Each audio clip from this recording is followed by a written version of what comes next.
오늘 설교의 제목을 보시면서 혹시 왜 잃어버린 아들이 2명이지? 하는 궁금증을 갖는 분들이 계실지 모르겠습니다.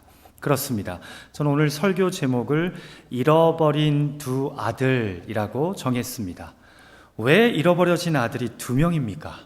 우리가 잘 아는 이 탕자의 비유는 분명 둘째 아들만이 아버지 집을 떠나 먼 나라에 가서 허랑방탕하게 재산을 낭비한 유일한 잃어버린 아들이 아닙니까? 그런데 우리가 본문의 말씀을 보면요, 발견하게 되는 것이 하나 있습니다. 그것은 바로 이 비유가 돌아온 둘째 아들의 이야기를 담은 11절에서 24절의 말씀과 집에 계속 있었던 맏아들의 이야기가 기록된 25절에서 32절의 말씀으로 구성된 일종의 2개의 막을 가지고 있는 비유라는 점입니다. 1막의 스토리가 있었고 2막의 스토리가 있었다라는 거죠. 그래서 예수님은 본문의 비유를 시작하시면서도요, 11절에서 이렇게 말씀하십니다. 또 이르시되 어떤 사람에게 2아들이 있는데, 한 아들만의 이야기가 아니라 2아들의 각각 다른 이야기라는 점입니다. 우리는 예수님께서 누가복음 15장의 3가지 비유인 잃어버린 양의 비유, 잃어버린 드라크마의 비유, 그리고 잃어버린 둘째 아들의 이야기를 시작하게 된 배경 말씀을 통해서도요, 본문에 잃어버려진 자가 결코 1명이 아니라 2명이라는 것을 확신하게 됩니다. 우리가 같이 오늘 본문 비유의 시작이라고 할 수 있는 누가복음 15장 1절에서 3절 말씀을 한 목소리로 읽겠습니다. 모든 세리와 죄인들이 말씀을 들으러 가까이 나아오니 바리새인과 서기관들이 수군거려 이르되 이 사람이 죄인을 영접하고 음식을 같이 먹는다 하더라. 예수께서 그들에게 이 비유로 이르시되, 2아들의 비유를 예수님이 직접 말씀하실 때요, 그 자리에는 2 그룹의 사람들이 있었음을 알 수 있습니다. 첫 번째 그룹은요, 모든 세리와 죄인들로서 예수님 당시에 몹쓸 죄인들로 취급되던, 마치 본문에 등장하는 방탕한 둘째 아들과 같은 자들이었습니다. 그런데 또 한 그룹의 사람이 있습니다. 바로 이런 죄인들과 어울리는 예수를 보며 수군거리는 바리새인과 서기관들입니다. 이들은 누구를 의미할까요? 바로 본문에서 아버지 집에 거하며 사고 한 번 친 적이 없는 착실한 맏아들을 상징합니다. 도덕적으로 문제가 많은 명백한 죄인 그룹과 도덕을 고수하며 나름대로 바르고 성실하게 살아온 의인들을 빗대어서 나눈 이 비유가 바로 오늘 본문 말씀의 이야기라는 것입니다.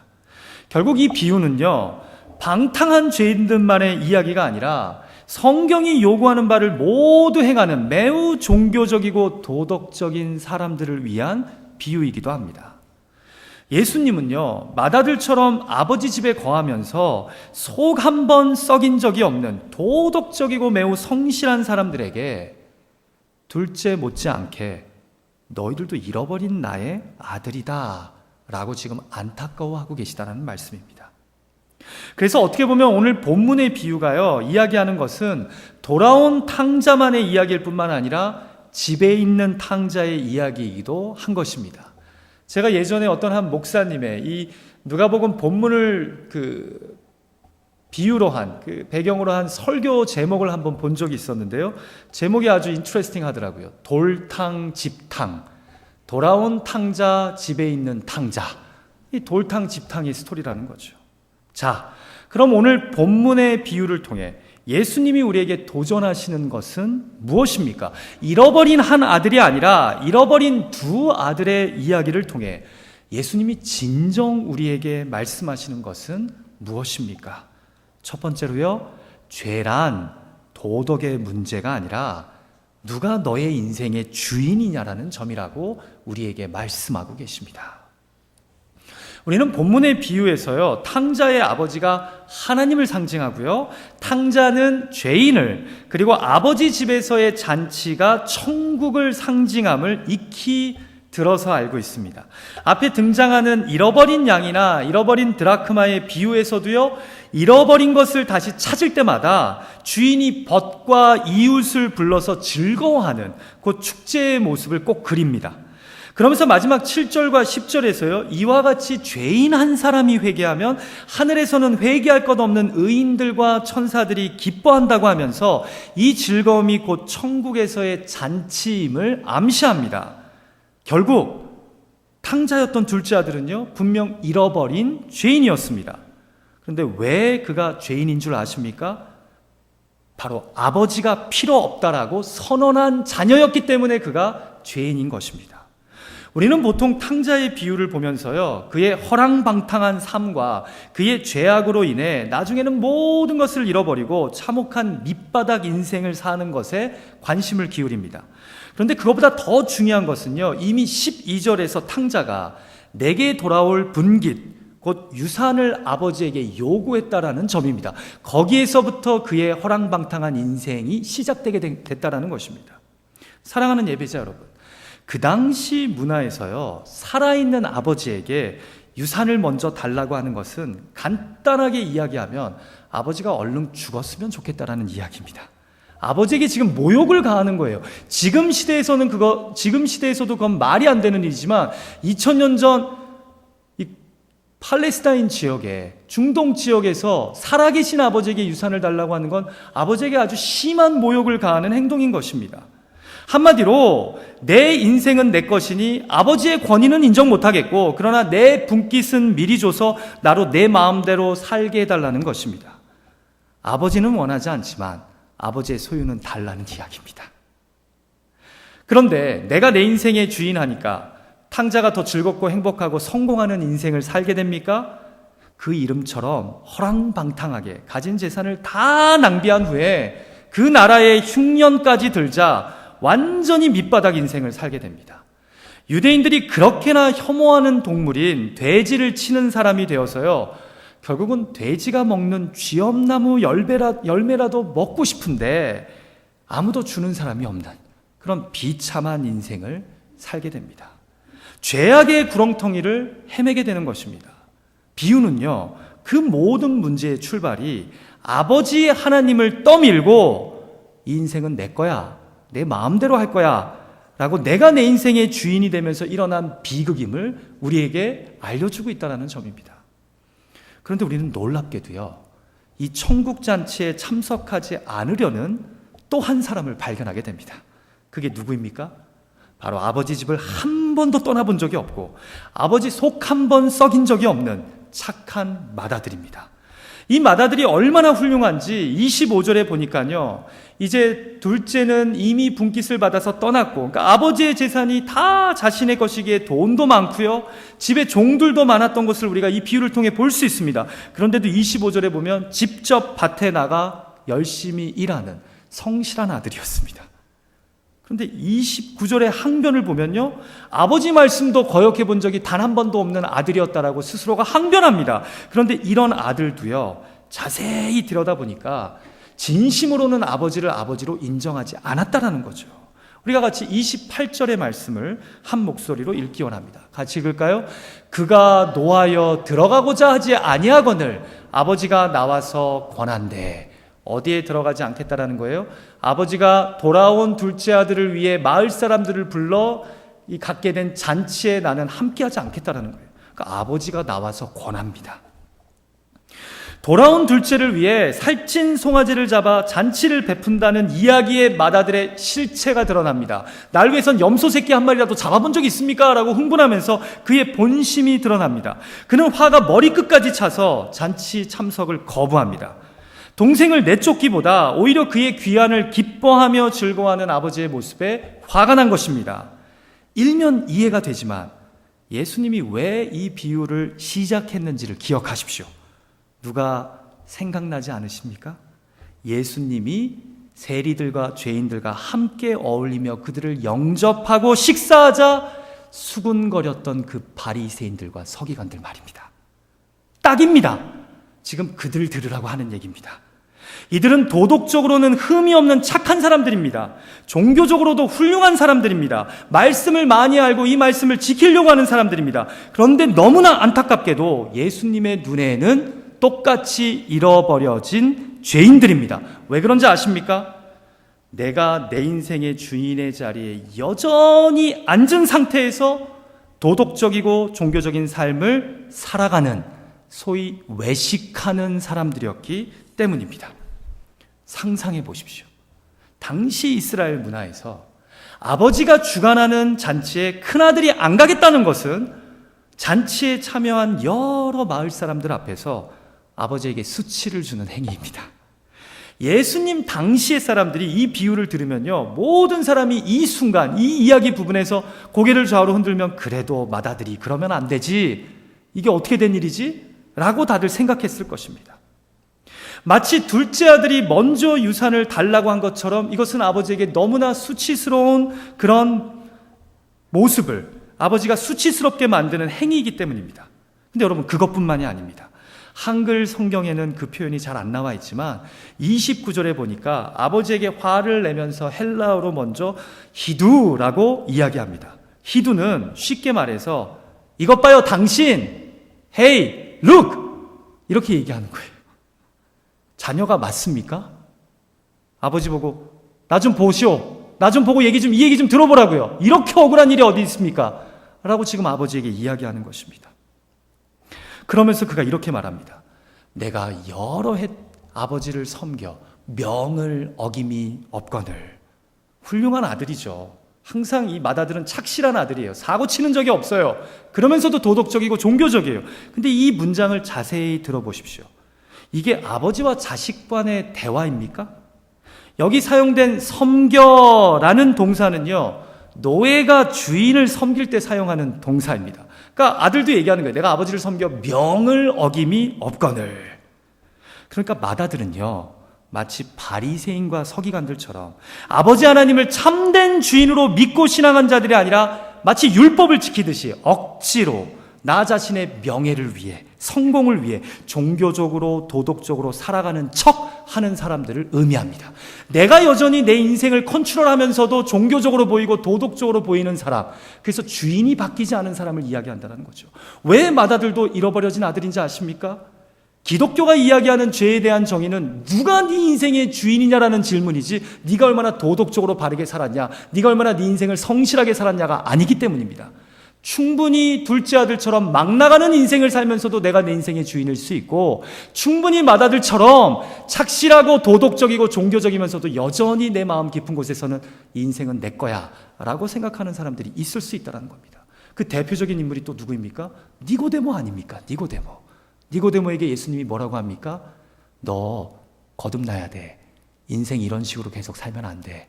다시 시작해야 돼. 왜요? 주인의 자리에 여전히 니고데모가 앉아 있으면서 종교적이고 세상적으로 성공했고 그러면서 도덕적으로 보이기 때문입니다. 그러니까 실상은요, 맏아들도 둘째 아들처럼 잃어버려진 죄인입니다. 왜냐하면 삶의 방식에는 현격한 차이가 있지만 눈에 보이기에는 둘째가 더 문제예요. 그런데 목적은 똑같기 때문입니다. 두 아들 다 아버지를 아버지로 인정하지 않고 내가 내 인생의 주인인 자들이기 때문입니다. 사랑하는 예배자 여러분, 둘째 아들이 궁극적으로 원했던 것은 무엇입니까? 아버지가 아니라 아버지의 재산이었습니다. 첫째 아들이 원한 것은 무엇이었을까요? 진정 아버지를 아버지로 모시고 신앙하는 것이었을까요? 그럼 왜 동생이 와서 잔치를 베풀 때 이렇게나 성질이 났을까요? 내 유산이 줄어들기 때문입니다. 나는 열심히 살았는데 막살은 동생과 똑같이 대함을 받는 것이 죽기보다 싫었던 것입니다. 그 안에는 자기 의의가 있는 것입니다. 그것이 사복음서에 등장하는 바리새인과 서기관들의 모습입니다. 그는 아버지 하나님 가까이에 있으면서 나는 아버지의 말씀을 한 번도 거역한 적이 없어 라고 이야기합니다. 그러나 이것이 자기 인생의 주도권을 행사하는 방식이었던 것입니다. 한마디로 나는 당신의 뜻에 어긋난 적이 없으니 내 인생을 내 마음대로 살게 해주셔야 돼요. 내가 노력하고 애쓴 만큼 나에게 잘해 주셔야 해요 라고 자신의 의의를 믿으며, 그런데 종교적으로 도덕적으로 괜찮은 척하며 아버지 옆에 있는 것입니다. 이 진실은 누가 알까요? 하나님이 알고 내가 압니다. 내가 진정 하나님을 내 인생의 구원자와 주인으로 믿고 있는지, 아니면 맏아들과 같이 페이크를 하고 있는지 언젠간 그것이 드러날 날이 오겠죠. 결과적으로 두 아들 다 아버지의 권위를 진심으로 인정한 자들은 아닙니다. 둘째는 노골적으로 나쁘게 살음으로, 그리고 첫째는 아주 착하게 행동하며 삶으로 여전히 내 인생은 내 거다, 그리고 아버지 하나님은 목적이 아니라 수단이다 라고 생각하며 살아가고 있는 것입니다. 미국 뉴욕의 리디머 프레스비테리언 처치의 담임 목사인 팀 켈러는요, 본문의 비유에 등장하는 마다들을 이야기하며 이렇게 도전합니다. 당신이 하나님에게 복종하고 선한 사람이 되고자 열심을 다했기 때문에 하나님은 당신에게 복을 주고 도와주어야만 한다고 믿는다면, 예수는 당신의 조력자, 본보기, 당신에게 영감을 주는 인물은 될 수 있을지 모르나 당신의 구원자가 될 수는 없을 것이다. 왜냐하면 당신이 스스로의 구원자 역할을 하고 있기 때문이다. 두 아들 다 잃어버려진 자들입니다. 죄인들과 세리들도, 바리새인과 서기관들도. 사랑하는 예배자 여러분, 여러분은 잃어버려진 둘째 아들이십니까? 아니면 잃어버려진 첫째 아들이십니까? 여기 계신 분들 중에 분명히 둘째 아들과 같은 파란만장한 인생을 살고 예수의 십자가 복음 붙잡고 하나님께로 나온 분들도 있을 거예요. 복됩니다. 여기 계신 분들 중에는 맏아들과 같이 자기를 포장하고 그렇게 종교적으로 도덕적으로 살고 있지만 여전히 이 인생은 내 거야, 이민생활하면서 교회 출석 정도는 기본적으로 해줘야지 라는 마음으로 그냥 성경책 끼고 이 예배당에 나오시다가 복음을 인격적으로 만난 분들도 있을 거라고 생각합니다. 아, 내가 정말 나쁜 죄인이구나. 십자가 사랑이 없으면 난 살 수 없는 자구나. 여러분은 죄를 단순히 도덕의 문제라고 생각하십니까?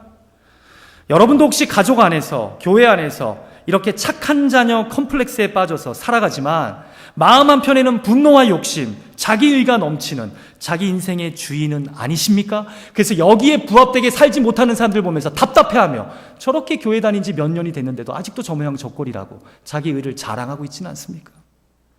성경이 이야기하는 죄란 단순히 규칙을 지키냐 안 지키냐가 아니라 아버지의 하나님의 주인 되심을 삶 속에서 거부하는 자들입니다. 결국 두 아들의 비유는요, 우리에게 문제는 도덕적 삶이 아니라 너는 누구를 내 인생의 참 아버지, 참 주인으로 믿고 있느냐를 우리에게 묻고 있다는 점입니다. 마지막 두 번째로 우리에게 익숙한 탕자의 이야기를 통해 예수님이 우리에게 말씀하시는 것은 무엇입니까? 탕자들의 죄를 해결하는 길은 아버지 하나님의 해픈 사랑밖에 없습니다. 저는 이제 탕자의 죄라고 얘기 안 했어요. 탕자들의 죄예요. 왜요? 맏아들이나 둘째 아들이나 다 심각한 죄 가운데 있기 때문입니다. 여러분, 이제 문제는 명확합니다. 내가 주인이 되어 내 마음대로 막 살았던 둘째 아들이나 아버지 곁에서 도덕적이고 종교적으로 살면서도 여전히 아버지의 아버지 되심을 인정하지 않는 첫째 아들이나 다 죄인입니다. 세리와 죄인들도, 그리고 바리새인과 서기관들도 궁극적으로는 다 같은 죄인이라는 점입니다. 이제 문제는요, 이 비유에 등장하는 아버지가 이런 잃어버린 두 아들들을 향해 어떤 마음과 자세를 갖고 그들을 대하냐는 점입니다. 둘째 아들이요, 자신의 죄를 깨닫고 그냥 아버지의 품꾼 중에 하나라도 될 마음으로 집에 돌아갈 때 어떤 일이 벌어졌다라고 성경은 우리에게 말씀합니까? 같이 오늘 본문 20절의 말씀을 한 목소리로 읽겠습니다. 같이 읽죠. 이에 일어나서 아버지께로 돌아가니라. 아직도 거리가 먼데 아버지가 그를 보고 치근히 여겨 달려가 목을 안고 입을 맞추니. 거리가 먼데도요, 시력이 좋을 일 없는 아버지가 보고서 달려왔다는 것은요, 그동안 아들을 기다렸다는 것입니다. 저와 여러분의 삶을 예수님이 기다리신 것처럼 말입니다. 그런데 기다린 것보다 더 충격적인 것이 하나 있습니다. 바로 달려갔다는 것입니다. 아니, 목사님, 오랜만에 집 떠난 아들이 망신차이가 돼서 다가오는데 당연히 뛰어가서 안고 맞이해야 되는 것 아닙니까? 라고 생각하실지 모르겠어요. 근데 여러분, 중동 지역의 문화에서요, 집안의 어른이나 지역의 유지는요, 절대로 안 뜁니다. 왜냐하면 명예를 중시하기 때문이에요. 체면을 중시하기 때문이에요. 그런데 탕자의 아버지는 오늘 본문에서 뜁니다. 저는 이런 생각을 해봅니다. 채통과 명예를 중시하는 당시 문화에서 아버지가 뛰었다는 것은 수치를 무릅쓰고 아들을 향해 뛰었다는 것입니다. 달렸다는 것입니다. 그런데 아버지가 이런 자발적 수치를, 문화의 벽을 뛰어넘는 행동을 하는 것을 보면서 아들은 분명 이런 생각을 했을 것입니다. 아버지가 나를 이렇게나 사랑하시는구나. 아버지가 아직도 나를 포기하지 않고 기다리고 계셨구나. 여러분, 여기서 중요한 것은요, 아들이 먼저 21절에 있는 아버지, 내가 하늘과 아버지께 죄를 지었사오니 하며 회개를 하자 아버지가 아들을 치근히 여겨 달려가 목을 안고 입을 맞춘 것이 아니라는 점입니다. 우리가 회개하기도 전에 이미 하나님 아버지는 우리를 기다리고 계십니다. 우리가 회개하기도 전에, 돌아서기도 전에 돌아가려고 하는 우리를 향해 아버지 하나님은 달려오십니다. 뛰어오십니다.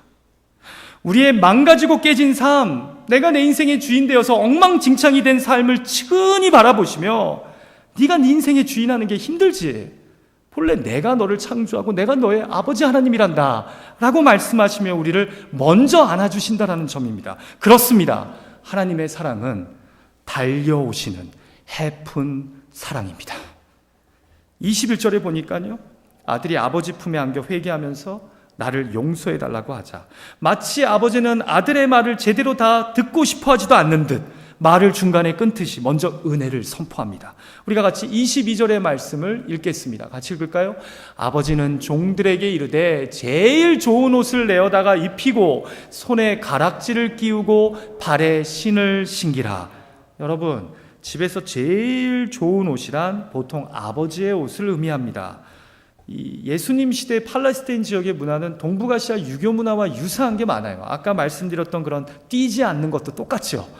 여러분, 아버지의 옷이 제일 좋은 옷인데 그 옷을 입힌다라는 것은 가족 내에서의 그의 위치가 회복됨을 의미합니다. 그래서 예수님은 본문의 이야기에서 세리와 죄인들을 영접하고 그들과 함께 식사했던 것입니다. 예수를 찾아오는 죄인들을 환영합니다. 그리고 그 당시 사회의 문화와 관습은 죄인들과 어울리면 거룩한 사람도 죄인이 된다라고, 컨테미네이트 돼가지고 오염된다라고 생각했는데 예수님은 신경 쓰지 않고 그들과 함께 식사합니다. 그게 바리새인과 서기관들 보기에는 꼴 보기 싫은 거예요. 마다들처럼 기분이 나쁜 거예요. 근데 아버지 하나님의 마음이 그렇습니다. 예수 그리스도의 마음이 그렇습니다. 그러면 잃어버린 마다들에게는 어떻게 대하십니까? 같이 비유의 마지막 두 절의 말씀인 31절과 32절의 말씀을 읽겠습니다. 같이 읽을까요?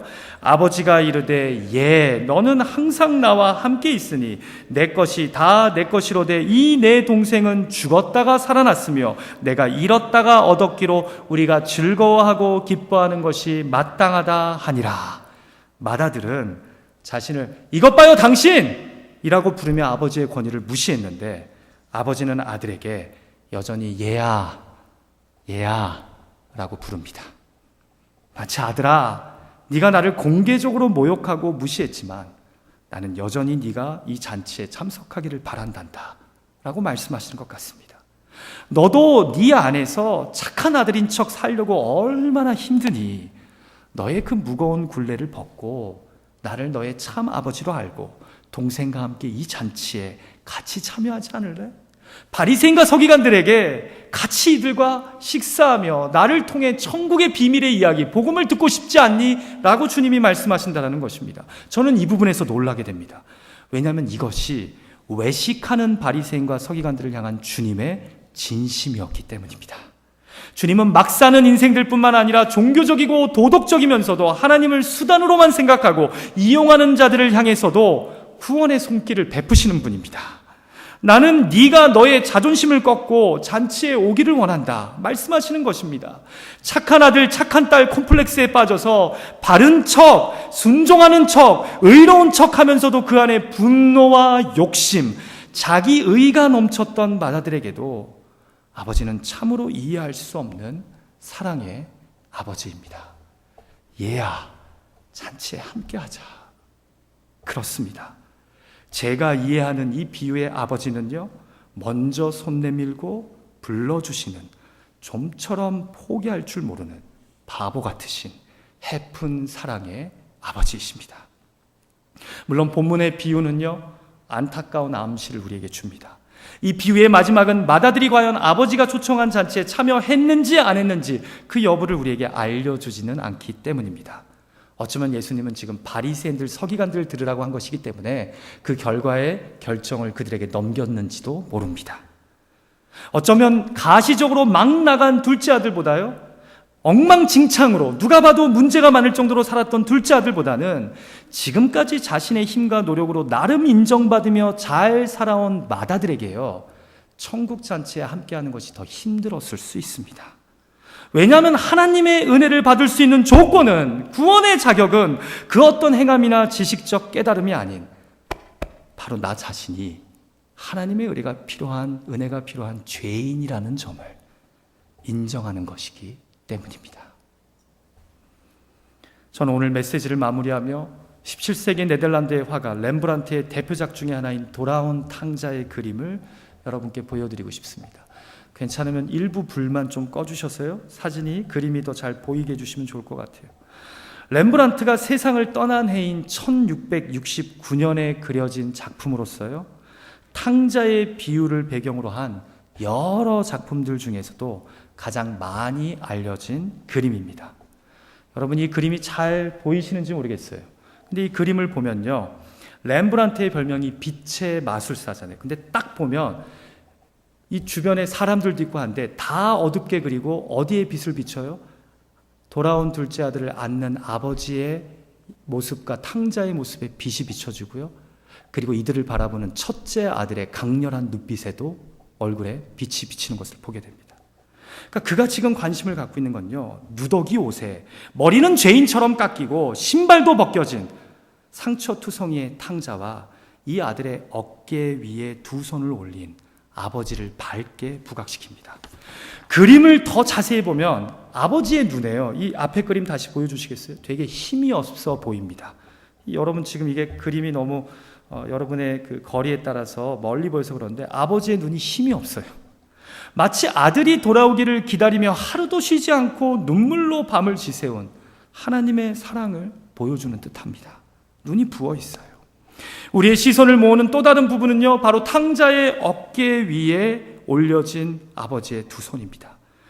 두 개 중에 왼손은요, 마치 아버지의 손처럼 힘줄이 두드러지고 오른손은 어머니의 손처럼 왜소하고 매끄럽게 그린 것을 보게 됩니다. 많은 평론가들이 이 두 손은 다르다라고 얘기해요. 이를 통해 아버지의 강함과 어머니의 부드러움으로 탕자를 품으신 하나님의 마음을, 그 해픈 사랑을 표현합니다. 왼손으로는 아들의 어깨를 감싸쥐므로 아버지의 포기하지 않는 손을 보여주고, 오른손은 그냥 살며시 아들의 등 위에 놓여서 마치 아들에게 안도감과 위로를 주려는 듯합니다. 그렇습니다. 이것이 바로 우리 하나님 아버지의 해픈 사랑입니다. 우리는 보통 오늘 본문의 비유를요, The Prodigal Son, 탕자의 이야기라고 부릅니다.